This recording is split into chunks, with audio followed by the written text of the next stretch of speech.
un placer que estés aquí con nosotros para charlar sobre este libro más necesario que nunca sobre los BRICS. Y la primera pregunta que ya te lanzaría directamente es, ¿qué son los BRICS y cuál es el principal propósito de este bloque supranacional? Ujú.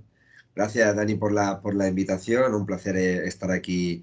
Bueno, los BRICS, que mucha gente desconoce. Yo creo que hay un vacío informativo, sobre todo en Occidente, en el norte o Europa, como queramos decir, ¿no? Que ha habido un vacío y se ha visto claramente en la cumbre de los BRICS que hubo en Rusia, ¿no? En Kazán del 22 al 24. Ni se ha informado de ello y podemos ir a la calle, hablar con gente y desconocen los BRICS. Yo cuando presento el libro y hago charlas, la primera pregunta que hago muchas veces es esa: ¿sabéis lo que son los BRICS, no? Que parece un poco pedagógico, y excepto pues algunos que están un poco más al tema, han leído principalmente, ¿no? Y en el mismo libro, en la introducción, es lo que comento.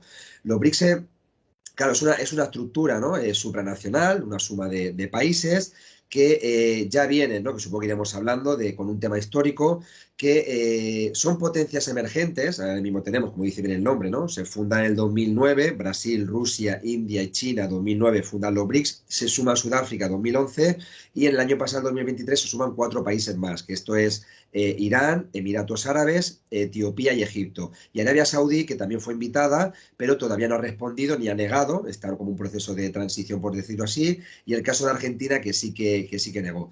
Claro, los BRICS es un bloque, incluso se pone en duda el tema de bloque, ¿no? Porque a veces bloque parece que es algo uniforme, ¿no? Los tipos ladrillos de la misma manera, incluso el bloque, gente me lo ha dicho, ¿no? Dice, bueno, Aníbal, yo creo que bloque no es mejor no utilizarlo ese concepto porque que parece que sea muy, ¿no?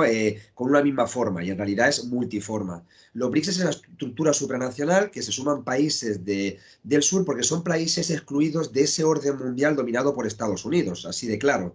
Estados Unidos finalmente lo que hace, desde la Segunda Guerra Mundial, hace su orden mundial, que es el Pacto Bretton Woods, donde se excluye, ¿no?, a la Unión Soviética, entran ahí, ¿no?, y dominan una economía dolarizada, Fondo Monetario Internacional, Banco Mundial, Consejo de Seguridad de la ONU. Finalmente tiene un poder hegemónico. Ese poder tiene sus choques en el mundo bipolar, podríamos decirlo de esa manera, la Guerra Fría, pero ya llega a su hegemonía totalizada, por decirlo así, desde cuando cae el muro de Berlín, ¿no?, en ese proceso, y Estados Unidos domina el mundo y decide con sus intereses lo que hay que hacer, ¿no? Y ahí se ve claramente una Unión Europea subyugada, bloqueos constantes, ¿no? A caso de Rusia, el caso de Irán, potenciar el bloqueo contra Cuba con la ley Torricelli y Helms-Burton, las injerencias en América Latina, los intereses de golpe de Estado. O sea que va viendo con total impunidad el hacer lo que quiera. ¿Y qué sucede? Que hay países de economías emergentes que empiezan a tener un crecimiento incluso que superan en indicadores a países occidentales, y hablo de Alemania, el Reino Unido, ¿no?, las potencias de Italia, ¿no?, esas potencias que son del G7, y son excluidas de ese orden. Y estamos hablando sobre todo del caso de China, excluida, ¿no? Y ahora mismo ya que le hace sombra a Estados Unidos. El caso de Rusia, que en un momento le invitan dentro del G7, pero de repente luego la excluyen cuando hay, lo que nos olvidamos muchas veces, la primera guerra de Ucrania, que es en el 2014, ¿no? Con esa primera guerra o con la injerencia por parte de Occidente, y la excluyen de esas y la sacan del G8, las injerencias contra Irán. O sea, empiezas a ver un mecanismo, o luego otros países que no tienen tantas esas injerencias militarizadas, esas sanciones, pero tampoco son incluidos, que en el caso de India, por ejemplo, que hoy es el país más poblado y supera ya economías occidentales en lo que es el PIB, y también se ve excluida. El caso de Brasil, que es un país que busca un Consejo de Seguridad de la ONU, un asiento permanente, pues, representando a América Latina, ¿no?, cuando está excluida. Países como Sudáfrica, que salen del apartheid y es un poquito una economía regional no creciente en el sur de África, se excluye. Y entonces empiezan a decir, bueno, aquí hay que hacer algo. De los países que estamos excluidos, entramos dentro vamos a hacer presión para que nos dejen entrar. Pero ¿qué sucede? Que justamente esos países, con la presión que hacen, siguen siendo excluidos, no les dejan entrar. Se crea esa plataforma del G20, que ha habido una reunión esta semana, pero queda claro que el G20 finalmente es una reunión entre 20 países, pero no tiene una autoridad, no tiene un poder como un Consejo de Seguridad de la ONU, o no tiene una planificación o cooperación como el G7, y finalmente les intentan meter allí tímidamente, bueno, tenéis este espacio, pero se ve que eso es simplemente charlatanería, por decirlo así, y no se ven dentro de ello.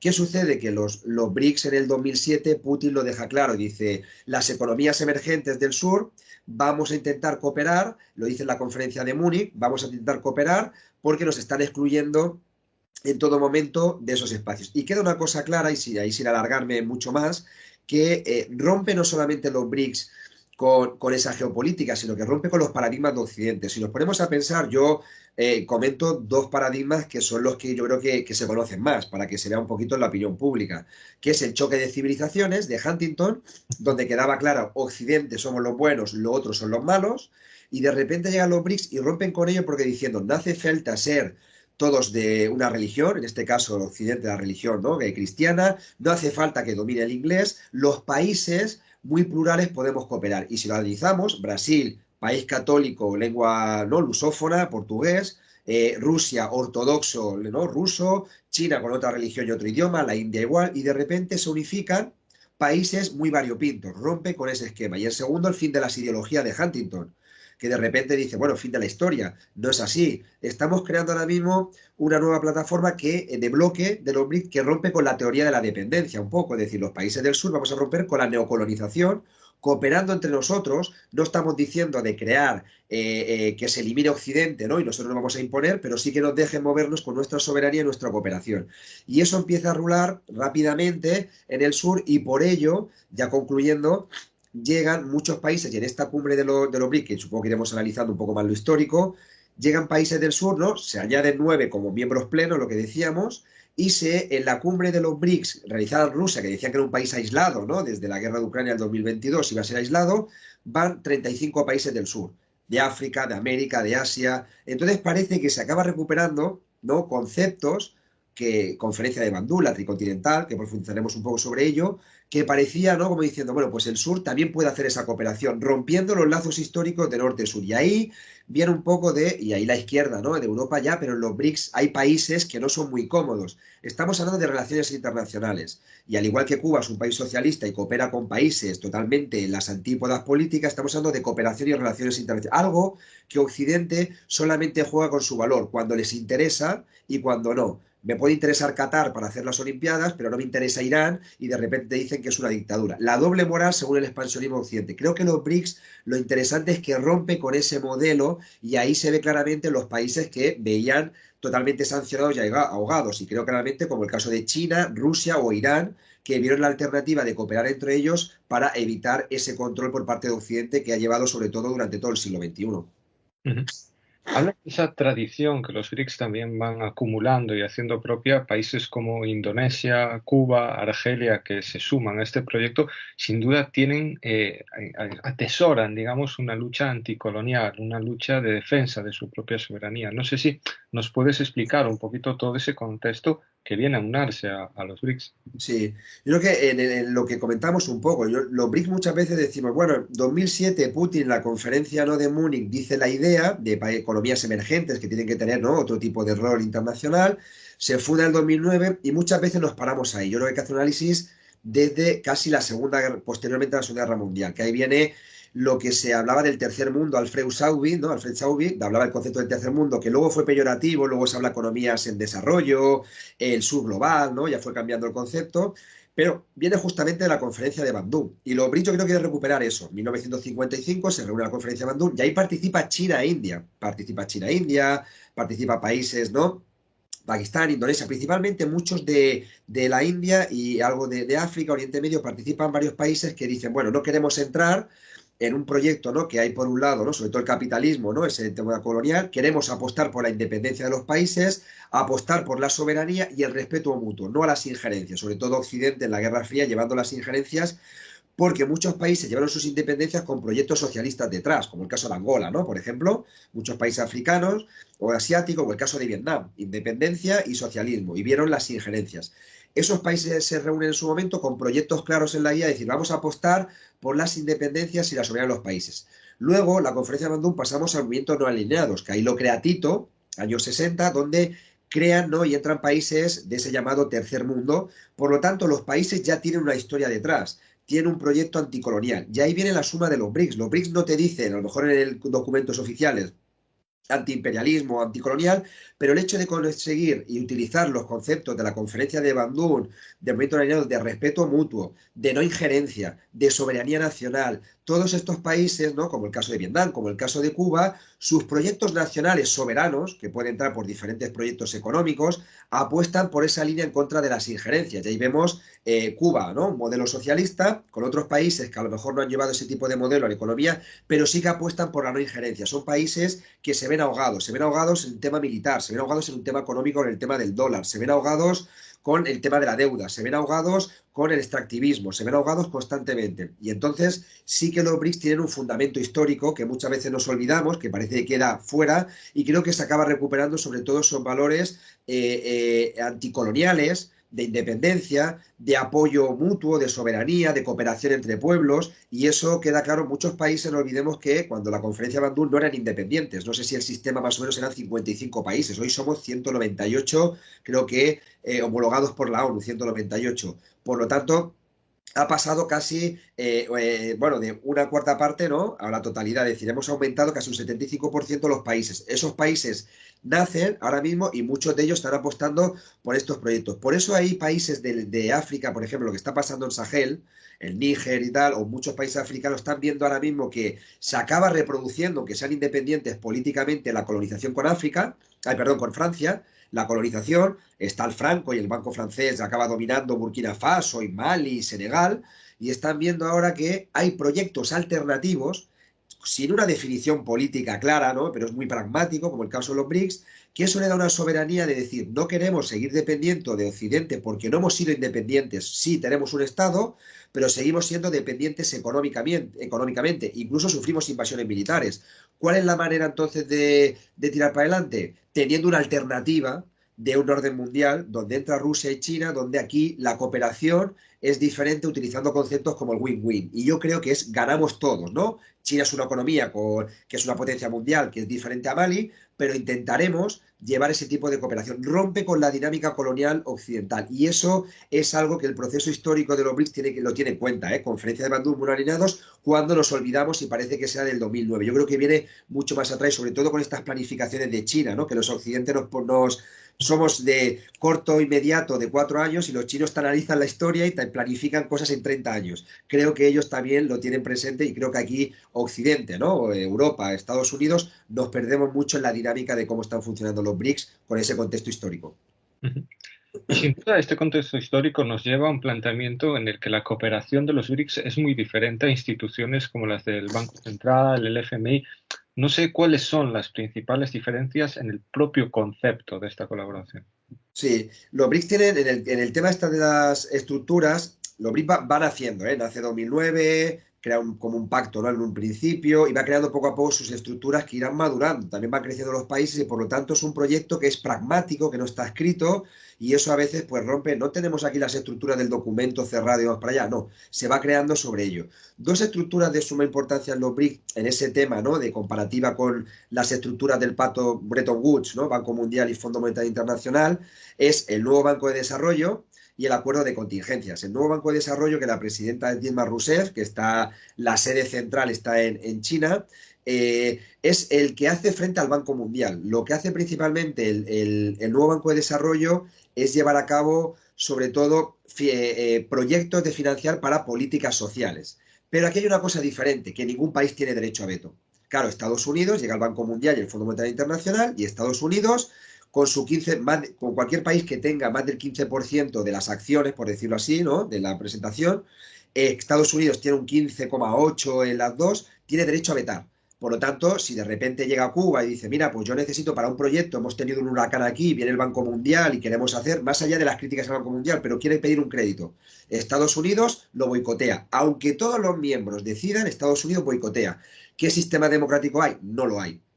Los BRICS, con sus estructuras paralelas, todo y no tener un fondo económico tan fuerte como el Banco Mundial, el Fondo Monetario Internacional, son menos países, pero lo que te dice es que aquí lo que hay es que todos los países tienen que acordar. No hay un derecho a veto de un país porque tenga más. No China por ser más potencia económica, por ejemplo, que Egipto va a tener la decisión. Son acuerdos en consenso, está claro, son 9 países, que ahí habrá que a lo mejor cambiar la estructura, llegar a mayoría simple o absoluta, porque si no se puede dificultar, como en muchos casos le pasa a la Unión Europea, pero no hay un derecho a veto. Todos los países tienen el mismo poder para llevar a cabo decisiones de financiación. Por ejemplo, un país que tuvo problemas hace unos meses de desastres naturales fue Brasil. Brasil, en lugar de ir al Fondo Monetario Internacional, en este caso, perdón, al Banco Mundial, de pedir créditos, fue en este caso el nuevo Banco de Desarrollo y le dio los créditos. Además de tener sus vínculos económicos, hay una cosa clara. El nuevo Banco de Desarrollo no define tus políticas, tú decides lo que quieras. Yo te doy el dinero y tú decides. El Banco del Mundial y el FMI, como el caso del consenso de Washington en América Latina, yo te doy el dinero, pero tú vas a privatizar. Es lo mismo que le pasaba al caso de Ucrania. El caso de Ucrania, el golpe que hubo en el 2014 de Euromaidan, el presidente de Ucrania, elegido democráticamente, fue al Fondo Monetario Internacional y le dijo, yo te doy un crédito a tanto interés, pero tú vas a hacer esto, esto, esto y esto. Perfecto. Voy a Rusia, yo te doy un crédito, tú me lo tendrás que devolver, pero haz lo que te dé la gana. Esa es la diferencia entre una soberanía y otra. Yo te doy, perfecto, claro que tiene que haber, que no va a haber una corrupción ni va a haber una cosa, pero tú decides dónde lo quieres aplicar. No te voy a decidir yo porque te dé dinero en una política ambiental o, no sé, reforestar, que tengas que privatizar los hospitales. Eso lo hace el Banco Mundial y el Fondo Monetario. Entonces, eso es un cambio diferente, claro, en eso. Y el acuerdo de contingencias es más el papel con el Fondo Monetario Internacional. El Fondo Monetario Internacional lo que hace en realidad son créditos para el tema macroestructural. En lugar de proyectos concretos de desarrollo social, es más lo que es la macroeconomía. Cuando hay países en devaluación de moneda, cuando hay países en inflación, y hace eso. El acuerdo de contingencias tiene ahora mismo 100.000 millones de dólares de depósito. Claro, ¿qué sucede? Que como son economías emergentes, hasta ahora las 5 principales, Brasil, Rusia, India, China y Sudáfrica, la mayoría, a excepción un poco de Sudáfrica, que ha tenido algunas debilidades económicas, no han tenido crisis económicas para utilizarlo. Por lo tanto, el acuerdo de contingencia todavía tiene el fondo de 100.000 millones ahí, no se han utilizado porque no hay. Supongo que en países miembros nuevos que se han sumado, como el caso de Etiopía o Egipto, que son economías más inestables, o los países socios, ¿no? que comentábamos, que son el segundo rango, puedan aspirar a ello. Por lo tanto, el acuerdo de contingencia no se ha utilizado todavía, pero es exactamente para dar créditos en políticas más macroestructurales, pero tampoco te va a definir lo que tienes que hacer.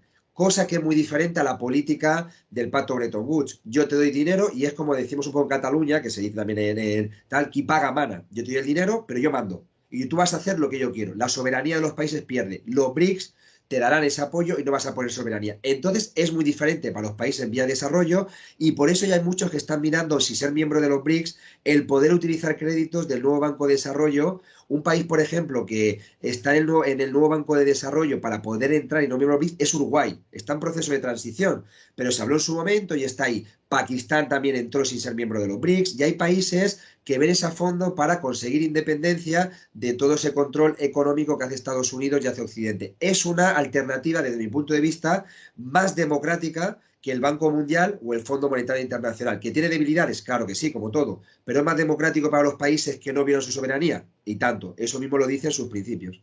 En este sentido, no sé si crees que el Banco de Desarrollo puede suponer, por un lado, un desafío frontal al dólar y a todas estas instituciones que están totalmente al servicio de Washington, y también una vía de escape para países como Cuba, Venezuela o Irán, que se han visto sometidos a una guerra económica, a un bloqueo, que parece que se abre una luz de esperanza con estos mecanismos como el Banco de Desarrollo. Sí, sí, justamente en lo que se complementa en el Banco de Desarrollo es el proceso de desdolarización. Hay un proceso de desdolarización. Todavía el Banco de Desarrollo, en los últimos datos que pude ver y analizar en el libro, todavía utiliza mucho el dólar. El dólar tiene una economía internacional, no podemos cambiarlo. A veces parece que la cumbre de los BRICS llega y todo el mundo se desdolariza el mundo. No, no. Los BRICS tienen 15 años. El dólar tiene ya hegemonía de 80 años, insertado en todos los sitios. No es fácil. Lo ven proyectos como Venezuela o Cuba que no han podido independizarse del dólar porque tiene su hegemonía internacional. Entonces, no es fácil el hacerlo. Es verdad, el nuevo banco creo que había como un 10-15%, no me acuerdo los datos, sin utilizar el dólar. Intentan, pero tienen su plan cada vez mayor, no utilizar el dólar y crear, por ejemplo, como se está haciendo lo de BRICS-Pay, que es un poquito, ¿no?, el funcionamiento de evitar el SWIFT, ¿no?, que es el mecanismo financiero internacional que utiliza normalmente el dólar, y eso, el bloqueo a Rusia, bloqueo a China, bloqueos a Irán, utilizan mecanismos alternativos. Por lo tanto, el mecanismo de desdolarización está implementado ahí, y eso el nuevo Banco de Desarrollo lo va a llevar a cabo. Eso hace que países, como el caso, por ejemplo, de Cuba, que el bloqueo, una de las utilizaciones que utiliza es el dólar. Cuba, por ejemplo, para comprar en el mercado internacional necesita dólares. No le presta al Fondo Monetario Internacional, no le presta al Banco Mundial. Cuba, ¿qué es lo que tuvo que hacer? Economía turística. Y eso lo dijo Fidel. Nos va a tener un impacto social, porque el turismo impacta socialmente, está claro, pero necesitamos nosotros que venga el turista, que cambia sus dólares por por moneda nacional de uso no libre, que es la moneda cubana, ¿no? Y entonces de esa manera tenemos ahora ya el Banco Central cubano dólares para poder comprar productos, ¿no? Lo que podamos comprar además del bloqueo. Entonces necesita dólares de esa manera. Entonces Cuba tiene ahí un problema porque no puede pedir ni créditos, ni puede utilizar dólares y vive un poquito en el tema del turismo. En el caso que de repente lleguen países, y ahí vienen los países de los BRICS, no tienen todavía una moneda virtual propia. Se habló en su momento de las 5 Rs. Se habló en Johannesburgo, que es una moneda. 5 R se llama porque los fundadores de los BRICS, Brasil, Rusia, India, China, Sudáfrica, su moneda empieza por R, ¿no? Reales, rublos, y se habló en su momento, incluso se presentó un billete, ¿no? Ahí como algo símbolo, ¿no? De empezar ya. O sea, la idea está creada y el proceso de desdolarización, sabe los BRICS, que es el proceso de independencia. Y queda claro que, muy sencillo, el bloqueo que le han hecho y las sanciones a Rusia le han robado millones de dólares. Rusia, con el tema de la guerra de Ucrania, lo que han hecho es que tenía fondos de dólares en bancos europeos y le robaron esos dólares. Y hoy en día Rusia no puede utilizar dólares. Entonces, ¿qué hizo Rusia? Vale, yo no puedo utilizar dólares para evitar ese bloqueo que me está poniendo Occidente a utilizar ese papel moneda. Muy sencillo. Voy a utilizar mi moneda local y voy a hacer confianza con moneda local con otro país. China y Rusia son unos países que dependen mucho económicamente. Rusia depende de servicios de China, China depende de materia prima de Rusia, como el caso de gas. Tú me compras con tu moneda y yo te vendo con la tuya. Y eso es la confianza que hay. Entonces ha empezado a jugar mucho con moneda en pactos bilaterales. En el caso de Irán, exactamente. Entonces, ¿qué pasa? Que hay alternativas de países, que el primer paso está siendo el comercio bilateral de países BRICS utilizando sus monedas, pero esto supongo que con el proceso llevará dentro del nuevo Banco de Desarrollo y el acuerdo de contingencias a crear algo común. Sí que es verdad que necesitan crear una arquitectura financiera, más o menos un banco central, como se habló del Sucre en América Latina, ¿no? Un banco central, una estructura que se necesite. Yo creo que dentro de unos años veremos la moneda virtual que sacarán en su momento, no de circulación papel, pero sí virtual, para generar que ya no solamente el comercio sea entre Rusia y China, sino que esa misma moneda puede utilizarse con Irán, con Brasil, con Etiopía, y generar un tema de confianza y sobre todo potenciar el comercio, que es un símbolo de los BRICS, potenciar el comercio entre la cooperación sur-sur. Eso es un paso que se va a llevar en los siguientes años paulatino, pero los BRICS sabe, y uno de los principios es la desdolarización, y en su pacto último que ha hecho en Rusia lo dicen claro: potenciar el uso y la confianza de monedas nacionales entre los países. ¿Por qué es lo que se va a llevar finalmente? Un paso muy claro que se ha llevado de desdolarización es el pacto, y comento también un poco en el libro, es el pacto de que Arabia Saudí, un país que ha sido, que nos cuesta entenderlo en la geopolítica, pero un país que ha sido peón, y lo es, de Estados Unidos, de repente está mirando los BRICS, no ha dicho de no aliarse a los BRICS, ya ha dicho que en el 2023 el pacto de petrodólares, ese de vender solamente su petróleo en dólares, lo corta. Ahora lo vende también en yuans. Entonces llega un momento que dices, ya no es el dólar, ya no existe petrodólares. Lo que tienen los BRICS es una cosa muy importante. Para crear tú una moneda propia, necesitas generar confianza. La moneda es un papel, no tal. ¿Qué es lo que necesitas? Que la gente confíe en esa moneda porque sabe que tú puedes ir a una economía que tiene recursos. Y los BRICS lo tienen. Van a hacer una moneda, por eso están entrando países de la OPEP, países ricos en gas, ricos en tierras raras. Esa es la estrategia de los BRICS, porque de esa manera podrás crear tu moneda local diciendo, no pasa nada, si mi moneda, tú es una deuda mi moneda. Yo te podré dar petróleo, te podré dar gas, te podré dar oro, te podré dar porque lo tengo. Y eso es finalmente, y Europa no lo tiene. Europa finalmente tiene servicios, pero no tiene recursos, a excepción de Noruega, que tiene petróleo. Estados Unidos sí que los tiene, petróleo y gas, pero no tiene. Entonces, llega un momento que yo podré confiar en un futuro más en un país que si me va a decir con ese papel que podré comprar siempre petróleo suyo o podré comprar gas. Y eso es lo que está potenciando poco a poco la confianza en la moneda, que es un proceso paulatino, la arquitectura financiera, pero la desdolarización ahora mismo ya es algo que no paraliza, ¿no? Que tiene los BRICS como proyecto porque es parte de su soberanía, la soberanía monetaria, la soberanía financiera. Como decimos, ese cortoplacismo del análisis occidental que muchas veces nos ponen las prisas, y ese pensar a largo plazo de países como China, Rusia y el bloque de los BRICS. Y también empiezan a jugar un papel, digamos, importante en el ámbito geopolítico. Y si algo hoy en día debemos destacar en el mundo son dos conflictos. Por un lado, el de Ucrania, que parece que la administración Biden en su retirada intenta incendiar todavía más, y también el genocidio cometido por el ente sionista en Palestina. No sé cómo los BRICS pueden empezar a manejarse en este campo minado que es hoy en día la política internacional. Sí. Sí, la verdad que son asuntos complejos porque Estados Unidos es una economía de guerra y economía financiera, ¿no? No es economía productiva, ¿no? No es tal, pero vive de ello, vive de sobre todo de economía de guerra que gasta 800.000 millones de dólares al año. Su presupuesto militar es igual a de los 10 siguientes países, ¿no? Ya entra India, China, ¿no? Entran las potencias militares, pues es igual. Entonces, ¿qué es lo que tiene que hacer? Vive de las guerras. Con dos cosas. Lo primero que está haciendo es llevar conflictos cerca de las fronteras de países BRICS. El primero ha sido en Rusia, donde veía una cosa clara a Estados Unidos, la alianza, cierta alianza entre Rusia y Europa que le molestaba, sobre todo con Merkel. Ahí tenemos el Nord Stream 1, Nord Stream 2, ¿no? El tema del gas, y quería crear otro nuevo muro de Berlín. Otro nuevo muro de Berlín, que el caso ahí, claro, era Ucrania. Era un país para hacer la injerencia, generar, intentar que se pueda meter en la OTAN, y generamos un conflicto con frontera entre Europa y Rusia. Y de esa manera una Europa perdida en la geopolítica, con gente como Borrell de la jungla, ¿no? Que dice la jungla y el jardín, perdido, burócratas salvajes ya de gente, ¿no? Que van allí a vivir del bote, y así de claro, ¿no? De que llevan en la política 40 años y son ya cadáveres políticos en sus países y van para allá y hacen de Europa, la Europa que pensábamos que iba a ser algo y no es nada hoy. Entonces, finalmente lo que consigue es generar ese nuevo muro y enfrentar a Rusia con Europa, porque generar el euroasiático, el eje euroasiático, generaría fuera de lugar a Estados Unidos, y eso le molestaba. Entonces, genera eso. ¿Cuál es lo principal? El conflicto de Ucrania. Entra en el 2014, y ahí veía una cosa muy clara, quien estuvo muy metido en eso, y nos olvidaba muchas veces, y fue el que le molestó el discurso de Putin en el 2007 en la conferencia de Múnich, era John McCain. John McCain era el candidato republicano, y fue el que hizo injerencia en el tema de Ucrania al 100%. Estaba allí en la plaza, estaba allí en el Euromaidan. Fue John McCain, que fue el que le molestó cuando Putin habló de los BRICS en el 2007.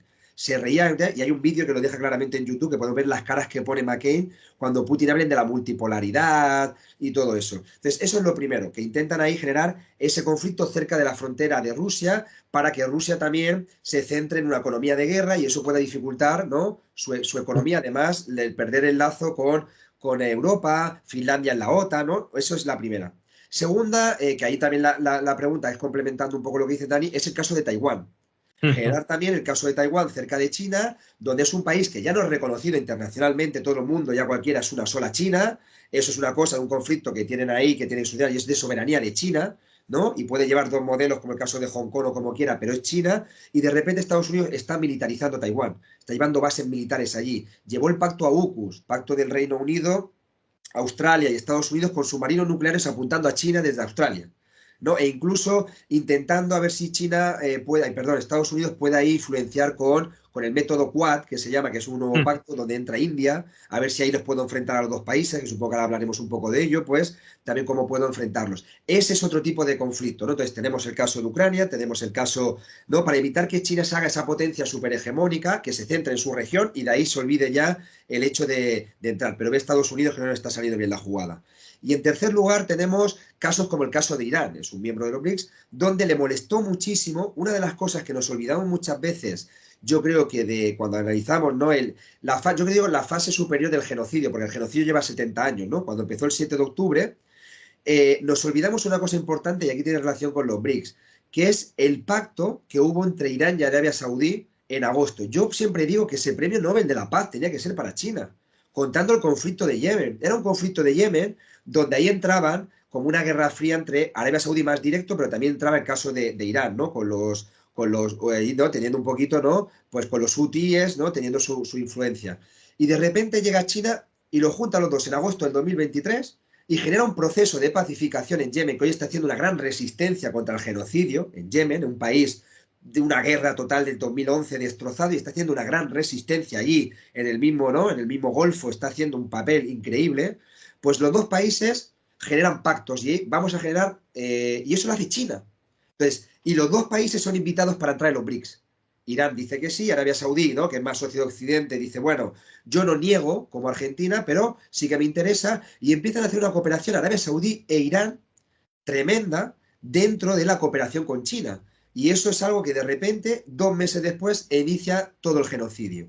Donde no olvidemos que estaba toda la jugada, además, de Israel, que hizo el pacto Negev, ¿no? El acuerdo de Negev, donde se hizo un acuerdo entre Marruecos, entre Arabia Saudí, no, Emiratos Árabes, entre Egipto, países que ahora son miembros de los BRICS, hacen ese acuerdo en el 2022, si no me equivoco, que hacen ese acuerdo en contra de Irán. Y hoy en día Egipto y Emiratos Árabes son países de los BRICS. Entonces estamos viendo un pulso en Oriente Medio que yo creo que lo que sucede justamente de que no está aceptando Occidente, que los BRICS están ganando mucho poder o apoyo o representación en Oriente Medio, como Irán, Emiratos Árabes y el caso de Arabia Saudí. ¿Cuál es la manera? Generar guerra, generar ahí. Y eso, el caso de Palestina, ya no es el genocidio interno que llevamos 70 años, hay que analizarlo de una vista geopolítica.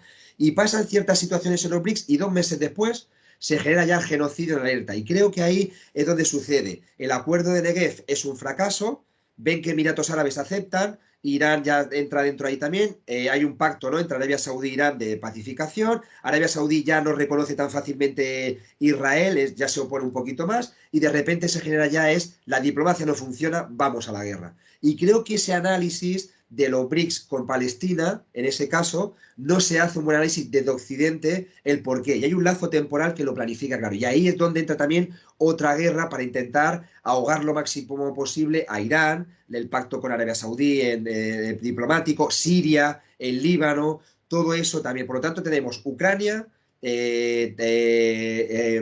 Taiwán, tenemos el caso ahí, y luego ya los golpes de Estado, como hubo el impeachment en Brasil o la denuncia de golpes de Estado en Sudáfrica. Todos los países han tenido injerencia militar y ahí yo creo que los BRICS son conscientes de ello. Por lo tanto, el acuerdo de defensas común se está llevando a cabo sin ser un pacto como la OTAN, pero también está llevando una cooperación militar. La última ha sido operaciones militares de cooperación entre Irán además con cooperación con Arabia Saudí, con China y con Rusia, algo, ¿no?, que parecía, ¿no?, que algo imposible hace unos años, pues lo están llevando a cabo como defensa en contra de esa injerencia. Sin duda parece que la estrategia occidental es la de crear incendios y llevarnos a la guerra.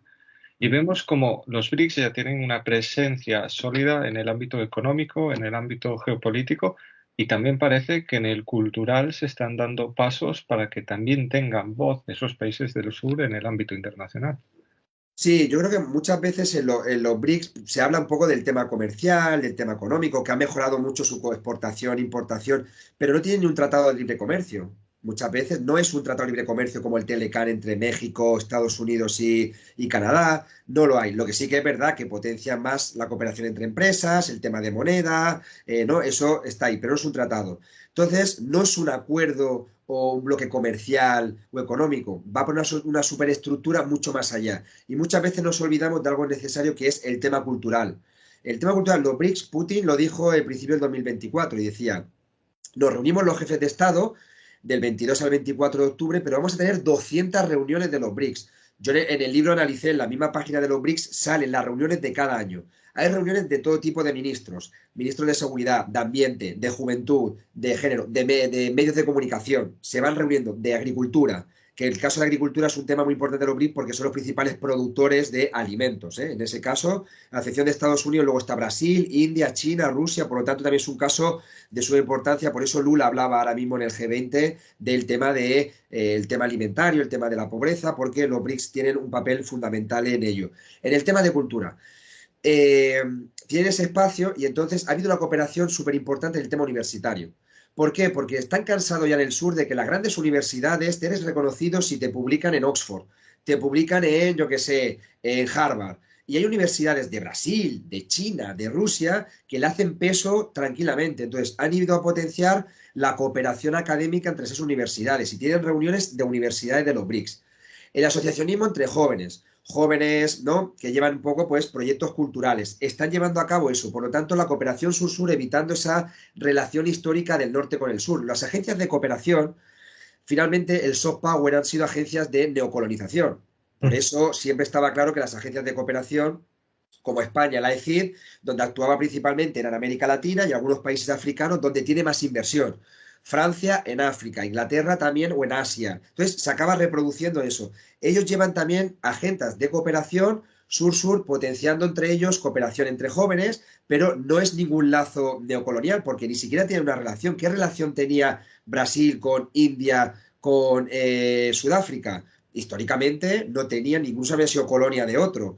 Pues justamente en el 2003 crean el pacto IPSA, es India, Brasil y Sudáfrica, donde generan proyectos de cooperación entre ellos que van a ayudar a otros terceros países, como el caso de Haití, un país que ha sido violado por cascos azules muchísimas mujeres. Pues ellos generan una cooperación alternativa a esa del norte. Esos también son aspectos culturales muy importantes. El tema de idiomas, el tema de tecnologías. Dentro también eso, porque cultura dominada por las grandes tecnologías, como pasa ahora mismo en la red X, ¿no? Que sabemos ya, ¿no? Que es dominada por unos poderes fácticos, ellos crean aparte sus cables submarinos y tener la independencia tecnológica, que es de suma importancia para compartir el tema cultural. El tema de televisión BRICS, ¿no? TV BRICS. Generar una cooperación, que ahora mismo ha entrado también hace poco prensa latina, ¿no? Entrar Cuba como miembro socio, pues también hay cooperación entre ellos en los medios. ¿Por qué? Para romper de manera de hacer contrahegemonía cultural. Esos medios que nos están dando una información simplemente sesgada y diciendo, ¿no? Que Occidente es el bueno, lo otro es el malo, este es nuestro socio bueno, lo que decimos, ¿no? Putin el malo, China cuidado, tal, ellos dan otro tipo de mecanismo, ¿no? De, además con la censura que ha habido, ¿no? Medios que ha habido censura en Occidente, sobre todo a partir de lo de la guerra de Ucrania del 2022. Pues dan también alternativas en redes sociales, porque la cultura hoy en día en redes está ahí también, nos guste o no nos guste, y han hecho también esa plataforma de periodistas TVBRICS, ¿no? Para llevar a cabo. Por lo tanto, hay muchas plataformas. Ello quiere decir, en resumen, que no solamente es la reunión de jefe de Estado, ¿no? Que ya hay un vacío mediático en Occidente, pero mucha gente que se puso, ah, bueno, ahora viene la reunión y la presidencia de Brasil. No, ha habido 200 reuniones y se pueden consultar reuniones de todo tipo. Reuniones de mujeres también. También un componente que es muy, muy importante, porque al ser países multiculturales, no son países ahí de un bloque occidental que todos tienen la misma tal, eso lleva a que están rompiendo muchos estigmas, ¿no? De decir, hombre, la mujer de Irán tiene una realidad, la mujer de Brasil tiene otra, la mujer de Rusia, y eso es importante porque es la multiculturalidad que se llena a llevar. No estoy diciendo que estamos a favor y en contra, lo que digo es que son países con su cultura propia y eso es algo que Occidente imponía, es esto es lo bueno y esto es lo malo y punto. Y hay modelos de familia, modelos de mujer, modelos de hombre, modelos productivos, y eso es algo de cooperación que se está llevando, vuelvo a decir, mujer, hombre, empresarios también se reúnen, emprendedores, empresarios que llevan y cooperación y cómo puedo cooperar allí y aquí, qué producto hay allí cultural, no sé qué tipo de arroz lo hacen allí, cocinan y lo llevamos a India. Todo eso rompe con ese esquema porque lo colonial no es económico solo, es cultural. Y esa relación los BRICS lo tiene y creo que es algo que queda oculto mucho en la opinión pública y se tiene que profundizar porque está ahí. Además, no olvidemos, y sin alargarme, perdona que me extienda, Dani, el tema de las Olimpiadas. El tema de las Olimpiadas es cultura. Y yo pregunté en una charla presentando el libro, digo, ¿alguien sabe, una charla, ya no sé, 60, 70 personas, ¿alguien sabe que en Rusia se celebraron los Juegos Olímpicos BRICS? Nadie lo sabía. Y los Juegos Olímpicos BRICS participaron 90 y pico países del sur. 90 y pico, no solamente los BRICS, sino invitados, países, ¿no? Y tal. Y entonces se vio un choque contra el COI, que no es internacional, es occidental, porque bloquea a Rusia a participar por la guerra de Ucrania, pero no a Israel por el genocidio de Palestina. La doble moral del COI. Entonces, todo lo que habla de internacional en realidad sería COO, Comité Olímpico Occidental. Y las Olimpiadas BRICS, que empezaron con juegos tímidamente, un partido de fútbol, un partido de baloncesto, se hicieron este año en Rusia, a grosso modo, varios 90 y pico países, muchas especialidades, no sé si fueron 7, no, 2 semanas que se celebraron. Fueron juegos que además tuvieron una importancia en ese tema cultural y deportivo y social. Y creo que eso muchas veces no se le da importancia. Aunque en Occidente no nos demos por enterados, existe otro mundo ahí fuera Exacto. y estos proyectos obviamente vienen a narrárnoslo también, a hacer que tengan voz también pueblos a los que por desgracia nos pretenden ocultar totalmente. Y hemos hablado mucho de las fortalezas de los BRICS, pero también existen ciertas debilidades. Hablamos, por ejemplo, entre ese choque, digamos, o esta disputa histórica entre dos de los grandes pesos pesados de los BRICS, que serían China e India. No sé cuáles son a día de hoy los mayores desafíos de los BRICS. Sí, el de China e India yo creo que es el que siempre se pone, ¿no? sobre la mesa y a veces incluso, pero vuelvo a decir, ¿no? Occidente siempre lo utiliza y a veces no mira lo que hay al fondo. Un ejemplo que hay, y lo otro de hace poco lo puse en las redes sociales, es cuando hubo en el 2000, no sé si en el libro lo comento, pero en las redes sociales creo que lo comenté, en el 2023 hubo la cumbre del G20 en la India. Y de repente no participó ni el primer mandatario chino ni el primer mandatario ruso. No fueron. ¡Buah! Se pelean los BRICS, no va al G20 Rusia y China. Al mes siguiente celebran la cumbre de los BRICS en Johannesburgo y Rusia y China participan fenomenalmente. Lo que pasa aquí viene, el G20 a lo mejor es lo que no funciona. No es que no funcione la cooperación entre China, Rusia e India. Y entonces, en esta reunión que hubo de los BRICS, hubo un acercamiento muy importante entre China y India, que los países que tienen, ¿no?, sus conflictos en Cachemira, conflictos de frontera, y un país que está jugando un papel muy importante ahí como tema de mediador es Rusia. Rusia y China tenían ya problemas fronterizos, archipiélagos ya de la Guerra Fría, un momento, ¿no?, que entre Mao y Khrushchev y tal, hubo ahí un momento hasta tensiones fuertes militares. Pues lo solucionaron, en el 2001 solucionaron las fronteras, archipiélago para China, solucionaron, y ahora mismo China y Rusia no tienen ningún problema limítrofe.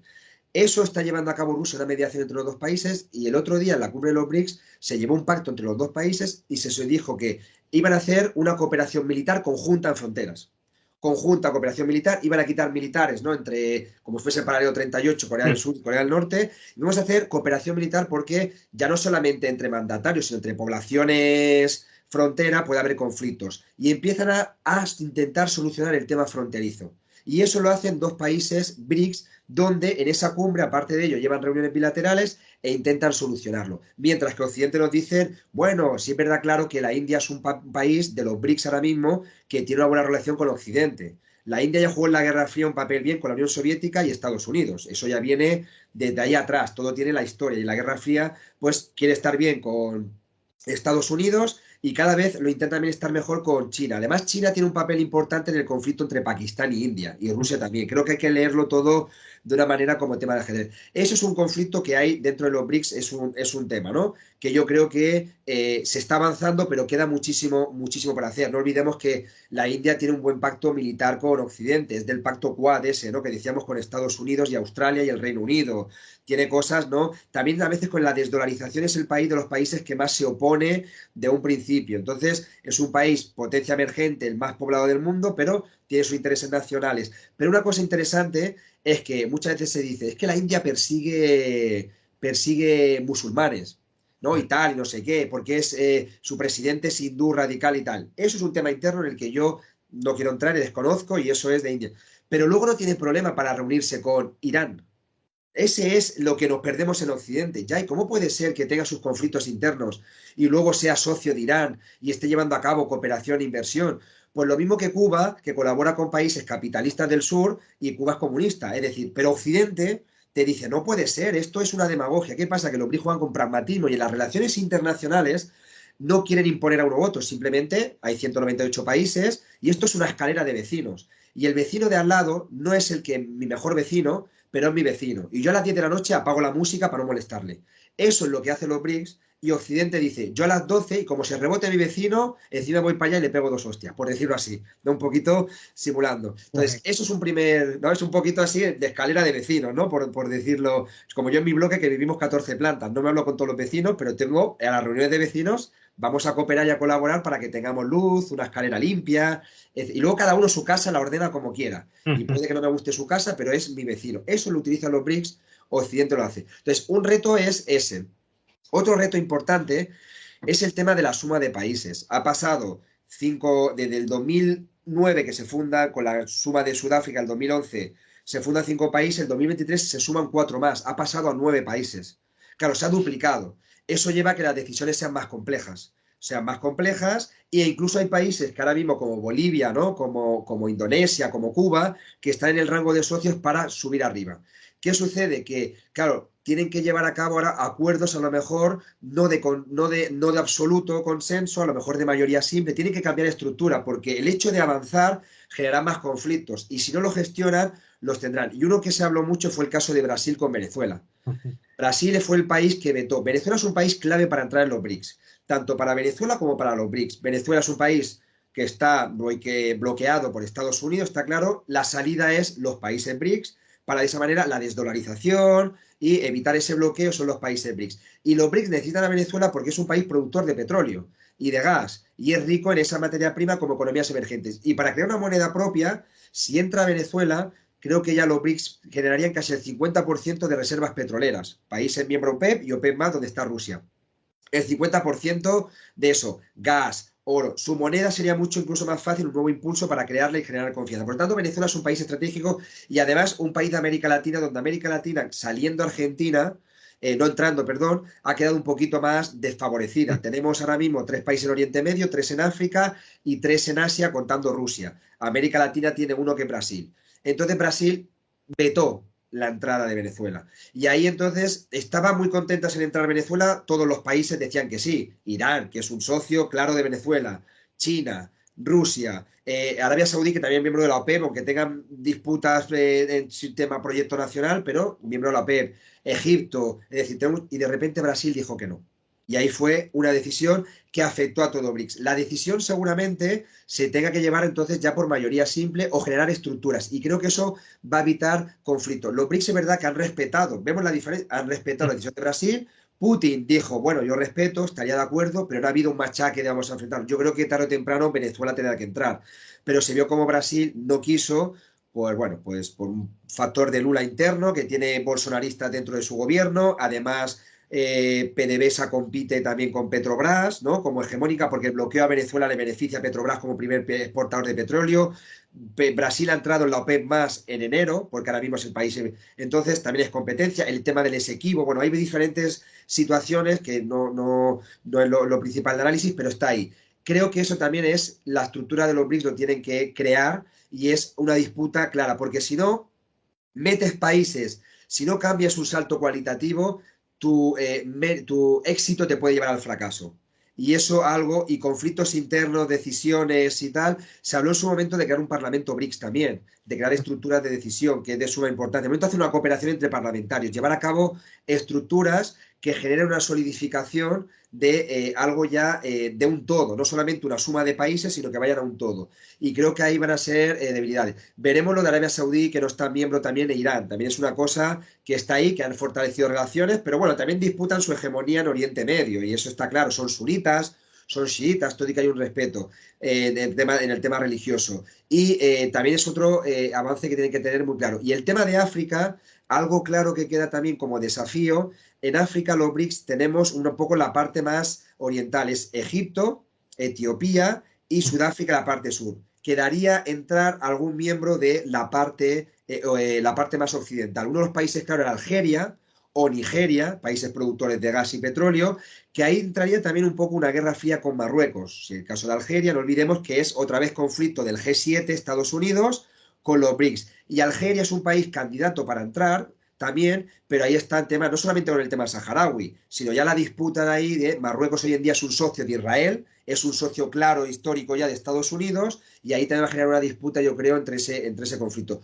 Los desafíos irán saliendo, no tenemos la bola del mundo, pero creo que las estructuras, los conflictos China-India, Oriente Medio, van a tener que llevarlo. Está claro que su pragmatismo soluciona mejor los problemas internos que esa dogma, ¿no? O esa supremacía que tenemos en Occidente, y se lleva claro con la reunión entre India y China. Hace 3 años estaban disparando, pero iban a la reunión de los BRICS y se abrazaban. Y yo decía, no podía ser esto. Puede dispararse y se abrazaban.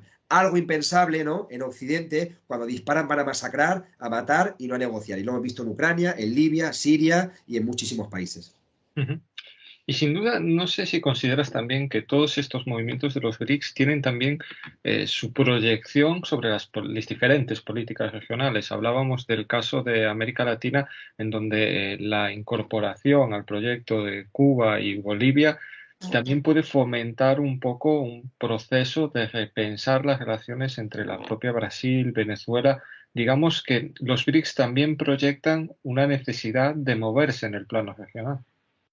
Totalmente. Los BRICS en realidad, y ahí en el libro hay un capítulo que comento también, que es, yo lo veo como una suma de estructuras de interacción regional que se ha dado. Es decir, la que más controlo es América Latina, tenemos el Mercosur, tenemos UNASUR, tenemos el ALBA, ¿no? Tenemos esos proyectos que van saliendo regionales, al igual que está la Unión Africana, ¿no? Que ahí entran todos los países africanos, que hay un cambio en el año 2001, donde Addis Abeba, ¿por qué Etiopía ha entrado en los BRICS? Addis Abeba, que es la capital, es justamente donde está la Unión Africana. Y eso es interesante, ¿no? El saber el por qué también, ¿no? Pues las interacciones regionales continentales, subcontinentales, tienen muchísima importancia, porque a los BRICS, pongamos, llega Brasil, se reúne, pero Brasil luego se reúne en UNASUR. Y eso genera unos lazos con los países del sur. No son los BRICS son los 9 miembros o los 36 que van. Es un lazo, ¿no? Una ficha de dominó que lo tiene ahí. Y los BRICS están estudiando eso, pero muy bien. Es decir, vamos a hacer países estratégicos que tengan su impacto.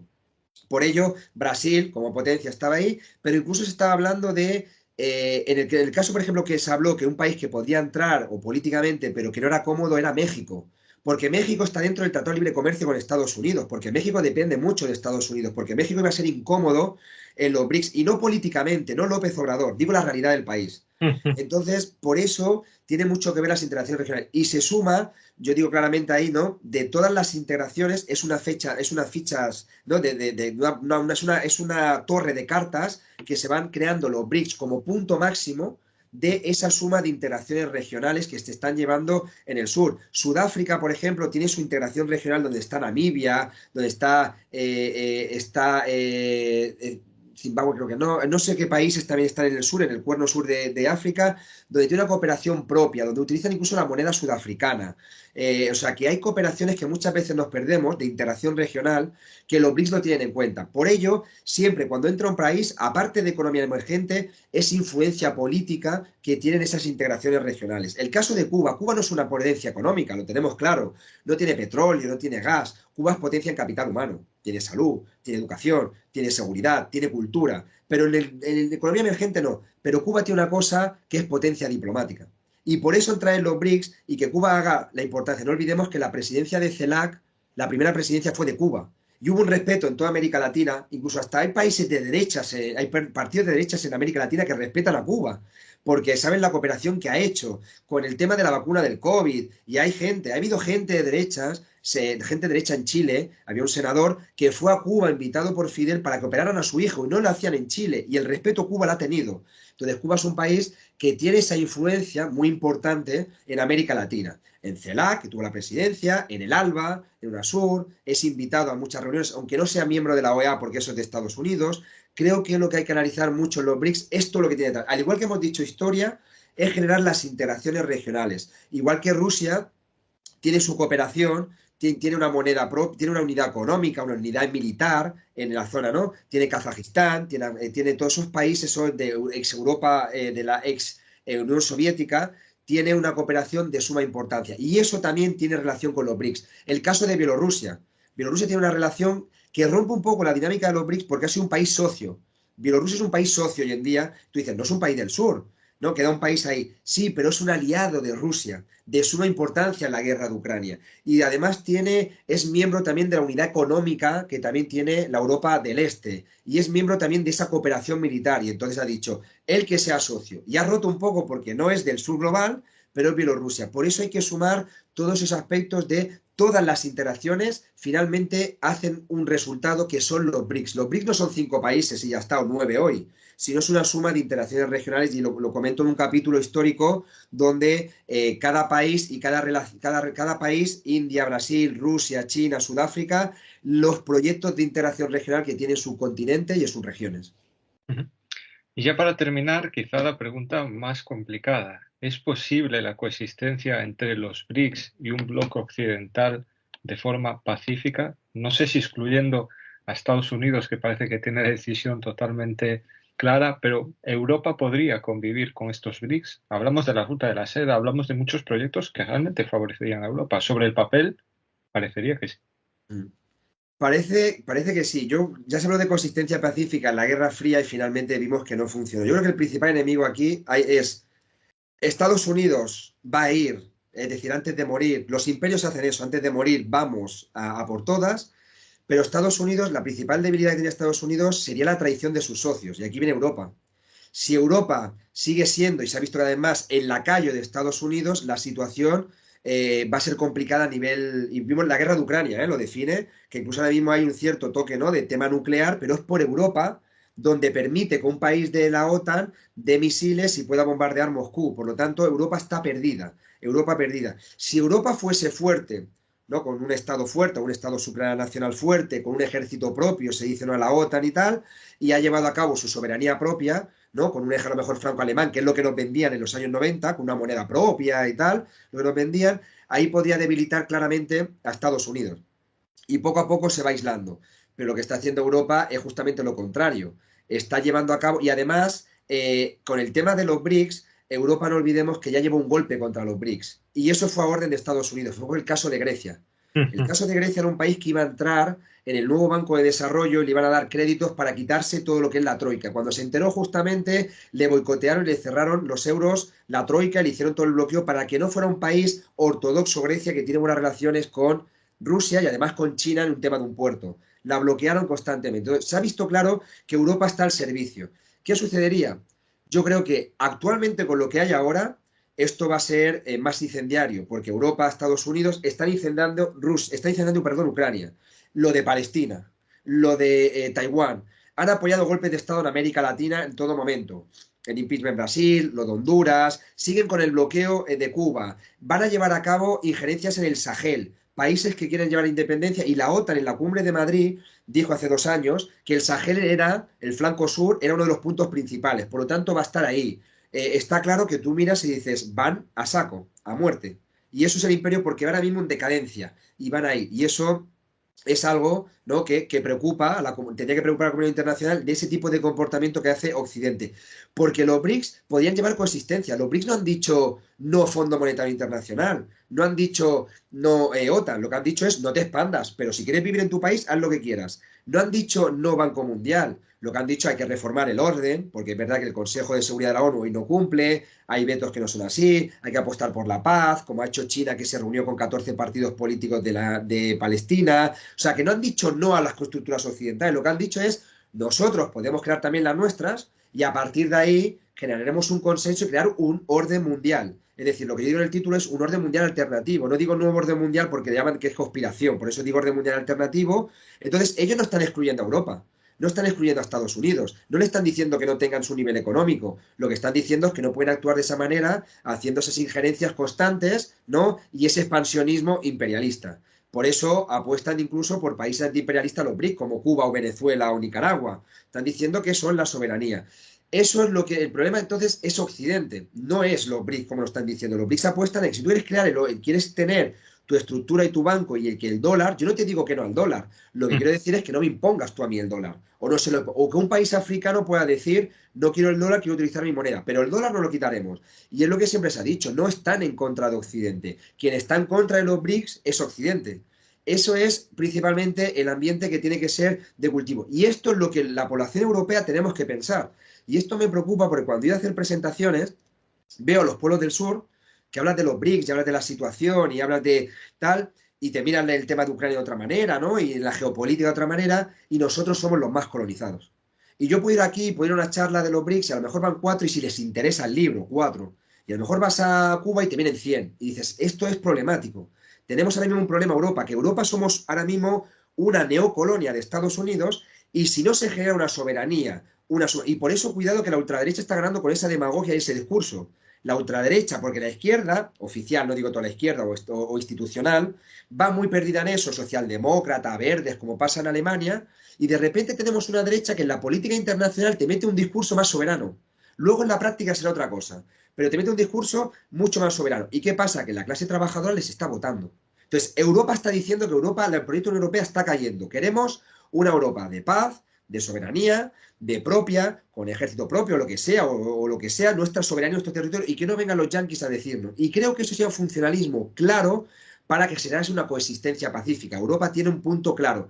Mientras Europa esté subyugada por Estados Unidos y Bruselas sea Washington, y la OTAN y el expansionismo como la entrada de Finlandia o Suecia en la OTAN, queda claro que los BRICS van a seguir llevando un proceso no de extensión de ocupación, sino de defensa. Y los BRICS podrán seguramente llevar un tratado de defensa común. De momento no es un pilón que tienen todos, pero entre ellos en cooperación bilateral lo están llevando. China, Irán y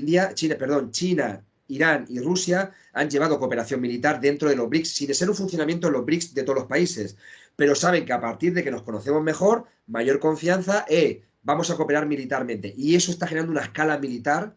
Por eso tenga todo el derecho de que si tú me bombardeas Moscú, yo tengo el derecho a utilizar armas nucleares, y eso es lo que dijo Putin, porque los primeros que habéis dicho al tratado de misiles fue Donald Trump en el 2019, que borró un tratado de misiles de Reagan con Gorbachev. Pero en Occidente estamos perdidos. Y eso es lo que más me preocupa. Por eso, en función, el tema de los BRICS y el libro, todo y que está dedicado a nivel internacional y tal, pero mi mensaje claro sobre todo es que Occidente empieza a abrir los ojos, que tenemos un gran problema, porque si queremos llegar a queremos evitar una tercera guerra mundial, quien tiene un claro rol ahí es Europa. En esta Europa nos va ella. Otro tipo de Europa de los pueblos, de la soberanía y de abajo y decir, esto no tenemos a la orden de Estados Unidos, no queremos ser subyugados y ser lacayo de Estados Unidos, la cosa podría cambiar y podríamos mirar la ruta a la seda, Moscú, el gas de Rusia, África de otra manera y América. De momento, yo creo que somos los colonizados más ahora mismo en la geopolítica internacional y eso es preocupante.